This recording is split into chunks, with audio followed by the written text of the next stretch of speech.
ಇನ್ನು ಬಳ್ಳಾರಿ ಪಾದಯಾತ್ರೆ ಅಂತ ಪ್ರಮುಖವಾದಂಥ ವಿಚಾರವನ್ನು ಮುಂದಿಟ್ಟು ಬಿಜೆಪಿ ದೊಡ್ಡ ಹೋರಾಟವನ್ನು ಮಾಡುತ್ತೆ ಅಂತ ಭಾವಿಸಲಾಗಿತ್ತು. ಆದರೆ ಈಗ ಪಾದಯಾತ್ರೆ ವಿಚಾರದಲ್ಲಿನೇ ಬಿಜೆಪಿ ಇಬ್ಬಗೆಯ ನೀತಿಯನ್ನು ಅನುಸರಿಸ್ತಾ ಇದೆ. ಜೊತೆಗೆ ಎರಡು ಮನೆಯಾಗಿ ಎರಡು ಗುಂಪುಗಳಾಗಿ ಹೊಡಿತಾ ಇದೆ. ಬಳ್ಳಾರಿ ಪ್ರಮುಖ ವಿವಾದ ಇದ್ರೂ ಕೂಡ, ಪ್ರಮುಖ ಗಲಾಟೆಗಳಿದ್ರೂ ಕೂಡ ಸರ್ಕಾರದ ವಿರುದ್ಧ ಹೋರಾಟ ಮಾಡೋದ್ರಲ್ಲಿ ಬಿಜೆಪಿ ಈ ಒಂದು ಪ್ರಕರಣದಲ್ಲಿ ವಿಫಲವಾಗ್ತಾ ಇದೆ. ಒಂದು ಕಡೆಗೆ ರೆಡ್ಡಿ ಮತ್ತು ರಾಮುಲು ನೇರವಾಗಿ ಪಾದಯಾತ್ರೆ ಮಾಡೋದಕ್ಕೆ ನಾವು ಸಂಪೂರ್ಣವಾಗಿ ಸಜ್ಜಾಗಿದ್ದೀವಿ ಅಂತ ಇವತ್ತು ಪತ್ರಿಕಾಗೋಷ್ಠಿ ನಡೆಸಿ ಸಂಪೂರ್ಣ ವಿವರವನ್ನು, ಪಾದಯಾತ್ರೆಯ ದಿನಾಂಕವನ್ನು ಬಿಡುಗಡೆ ಮಾಡಿದ್ರು. ಇನ್ನೊಂದು ಕಡೆಗೆ ಬಿಜೆಪಿಯ ರಾಜ್ಯ ಘಟಕ ಹೈಕಮಾಂಡ್ನಿಂದ ಇನ್ನೂ ಪರ್ಮಿಷನ್ ಬಂದಿಲ್ಲ ಅನ್ನುವಂಥ ಮಾತನ್ನು ಹೇಳ್ತದೆ. ಹಾಗಾದರೆ ಪಾದಯಾತ್ರೆ ನಿಜಕ್ಕೂ ನಡೆಯುತ್ತಾ ಅಥವಾ ಕೇವಲ ಇದು ಸಮಾವೇಶಕ್ಕಷ್ಟೇ ಸೀಮಿತವಾಗುತ್ತಾ? ನೋಡೋಣ ಬನ್ನಿ ಸ್ಟೋರಿಲಿ.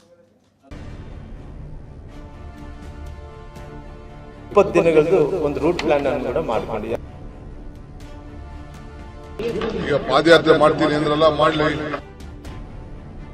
ವರಿಷ್ಠರ ಜೊತೆ ಚರ್ಚೆ ಮಾಡಿ ತೀರ್ಮಾನ ತೆಗೆದುಕೊಳ್ಬೇಕು. ಪಾದಯಾತ್ರೆ ಮಾಡುವಂತ ವಿಚಾರದಲ್ಲಿ ಕೇಂದ್ರ ನಾಯಕರು ನಮ್ದು ಯಾವುದೇ ಅಭ್ಯಂತರ ಇಲ್ಲ ಅನ್ನೋ ಮಾತನ್ನು ಕೂಡ ಅವ್ರು ಹೇಳಿದ್ದಾರೆ.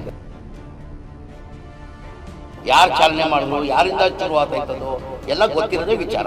ಆಡಳಿತ ಪಕ್ಷದ ವೈಫಲ್ಯಗಳು ವಿಪಕ್ಷಗಳ ಗೆಲುವಿಗೆ ಒಂದೊಂದೇ ಮೆಟ್ಟಿಲಾಗಬೇಕು.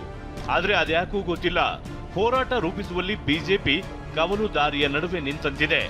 ಬಳ್ಳಾರಿ ಗಲಭೆ ವಿಚಾರಕ್ಕೆ ಪಾದಯಾತ್ರೆ ಮಾಡಬೇಕಾ ಅಥವಾ ಬೇಡವಾ ಎಂಬ ಚರ್ಚೆ ಕೇಸರಿ ಮನೆಯೊಳಗಿನ ಗೊಂದಲಕ್ಕೆ ದೊಡ್ಡ ಕನ್ನಡಿ ಹಿಡಿದಿದೆ.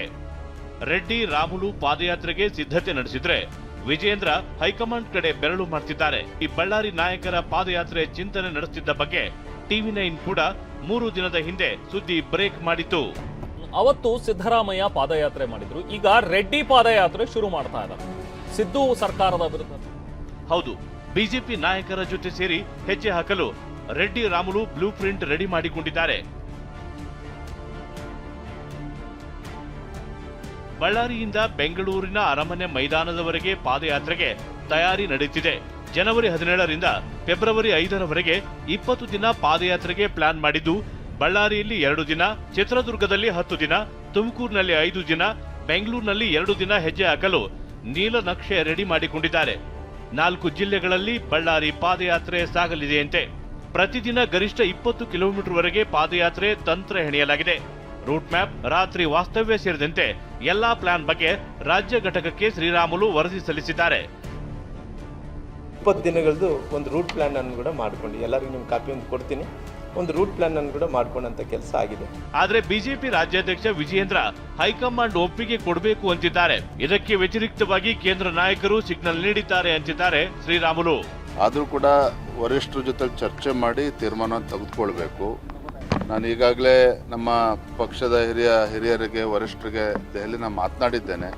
ಇವತ್ತು ನಾಳೆ ಒಳಗೆ ಅದ್ರ ಬಗ್ಗೆ ಸಂದೇಶ ಮಾಹಿತಿ ಬರ್ತದೆ. ನನ್ನ ಸೋರ್ಸ್ ಪ್ರಕಾರ ನಮ್ಮ ನಾಯಕರು ಎಲ್ಲರೂ ಕೂಡ, ಯಾಕಂದ್ರೆ ನಾನು ಕೂಡ ತುಂಬ ವರ್ಷಗಳಿಂದ ರಾಜಕಾರಣದಲ್ಲಿ ಇರೋ ಕಾರಣ ನನಗೆ ಕೂಡ ಕೇಂದ್ರದ ನಾಯಕರು ಎಲ್ಲರೂ ಕೂಡ ಪರಿಚಯಸ್ಥರಾಗಿರೋ ಕಾರಣ ಎಲ್ಲರೂ ಕೂಡ ಹೇಳಿದರು, ನನ್ನ ಇವತ್ತು ಪಾದಯಾತ್ರೆ ಮಾಡೋಂಥ ವಿಚಾರದಲ್ಲಿ ಕೇಂದ್ರ ನಾಯಕರು ನಮ್ದು ಯಾವುದೇ ಅಭ್ಯಂತರ ಇಲ್ಲ ಅನ್ನೋಂಥ ಮಾತನ್ನು ಕೂಡ ಅವ್ರು ಹೇಳಿದ್ದಾರೆ.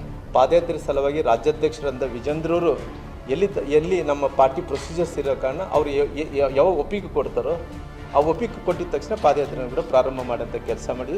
ಕಾಂಗ್ರೆಸ್ ವಿರುದ್ಧ ಗರ್ಜಿಸಲು ಸಜ್ಜಾಗಿರುವ ಬಿಜೆಪಿ ನಾಯಕರಿಗೆ ಕೈಪಡೆ ತಿರುಗೇಟು ಕೊಟ್ಟಿದ್ದು ಹೀಗೆ. ಈಗ ಪಾದಯಾತ್ರೆ ಮಾಡ್ತೀನಿ ಅಂದ್ರಲ್ಲ, ಮಾಡಲಿ. ಪಾದಯಾತ್ರೆ ಮಾಡೋರು ಫಸ್ಟ್ ಪಾದಯಾತ್ರೆ ಅನೌನ್ಸ್ ಮಾಡಿದರೆ ಪಾದಯಾತ್ರೆ ಮಾಡಲಿ, ಎಲ್ಲಿ ಗಂಟೆ ಮಾಡಲಿ ಪಾದಯಾತ್ರೆ. ಆ ಇನ್ಸಿಡೆಂಟ್ ಯಾವ ತರ ಆಯ್ತು, ಹೆಂಗಾಯ್ತು, ಏನಾಯ್ತು ಅಂತ ಎಲ್ಲರಿಗೂ ಗೊತ್ತಿರೋ, ಮಾಧ್ಯಮ ಸ್ನೇಹಿತರಿಗೂ ಗೊತ್ತಿದೆ. ಯಾರು ಚಾಲನೆ ಮಾಡಿದ್ರು, ಯಾರಿಂದ ಶುರುವಾತಾಯ್ತದೋ ಎಲ್ಲ ಗೊತ್ತಿರೋದೇ ವಿಚಾರ. ಏನಂತ ಅವ್ರು ಹೋರಾಟ ಮಾಡ್ತಾರೆ? ಇಲ್ಲಲ್ಲ, ಏನಂತ ಪಾದಯಾತ್ರೆ ಮಾಡ್ತಾರೆ? ಕಣ್ಮುಂದೆ ಕಾಣಿದೆಯಲ್ಲ, ಎಲ್ಲರಿಗೂ ಕಣ್ಮುಂದೆ ಕಾಣಿದೆಯಲ್ಲ. ಅವಾಗ ಘಟನೆ ಹೆಂಗಾಯ್ತು, ಏನಾಯ್ತು, ಯಾರಿಂದ ಆಯ್ತಂತ ಕಣ್ಮುಂದೆ ಕಾಣಿದೆ. ಮಾಧ್ಯಮದವರು ನೀವೇ ತೋರಿಸಿದ್ದೀರಾ. ಇದೇ ತಿಂಗಳು 17ನೇ ತಾರೀಕು ಬಳ್ಳಾರಿಯಲ್ಲಿ ಸಮಾವೇಶ ಮಾಡೋದು ಗ್ಯಾರಂಟಿ.